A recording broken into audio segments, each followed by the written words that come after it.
Ndefcam Radio for you. Ndefcam Radio. Ndefcam Radio for you. Ndefcam Radio, the news.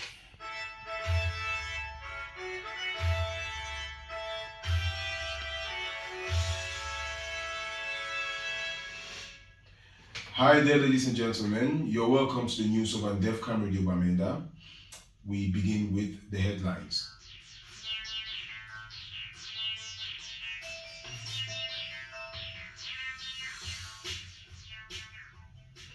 A somber atmosphere has gripped the community of Kumbo following the tragic deaths of Moktaru and Nyoki Hans in Melim after an explosive device planted on the road by Ambazonia fighters exploded.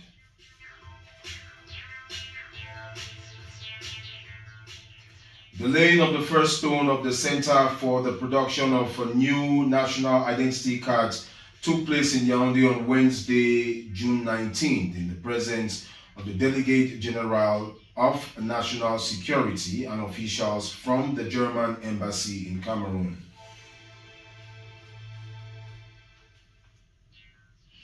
A South African lawmaker has been suspended by his party, the Democratic Alliance, DA, after a series of old clips resurfaced online of him spewing violent, racist language against black people.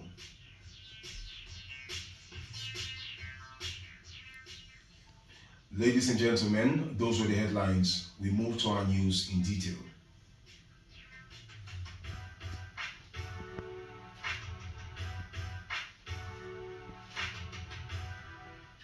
A somber atmosphere has gripped the community of Kumbo following the tragic deaths of Moktaru and Nyoki Hans in Melim after an explosive device planted on the road by Ambazonia fighters exploded. Moktaru was reportedly at a farm in his neighborhood when military personnel approached him to help in retrieving the spotted explosive device. The other victim, Nyoki Hans, was said to be riding his bike through the Melim area at the time and was asked to do same. Unfortunately, the device exploded and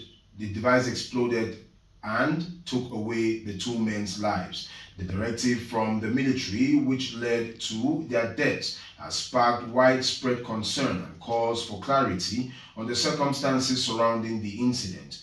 The tragic incident of Hans and Moktaru serve as a stark reminder of the risks faced by civilians in conflict-affected Bui division, highlighting the need for careful handling of security situations to prevent further loss of lives.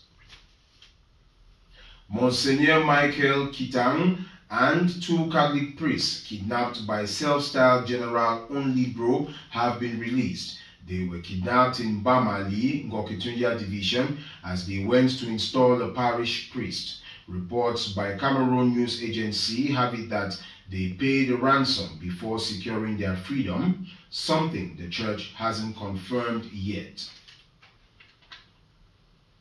You are listening to the news on Ndefcam Radio Bamenda.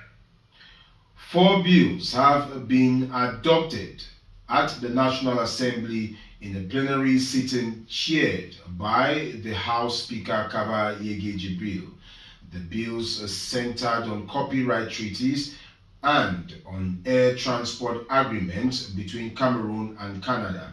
They were defended during the plenary session at the National Assembly by the Minister of Arts and Culture, Bidin Pat, and the Minister of Transport, Jean-Ernest Masséna.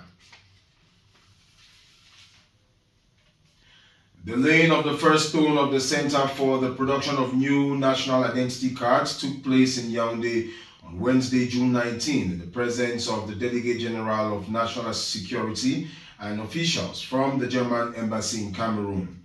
The project to establish national identity cards in 48 hours, announced by the Regional Delegate for National Security, could see the light of day by the end of the year. This new system, which is a partnership between Cameroon and German company Authentic GmbH, will significantly simplify and accelerate the process of issuing national identity cards.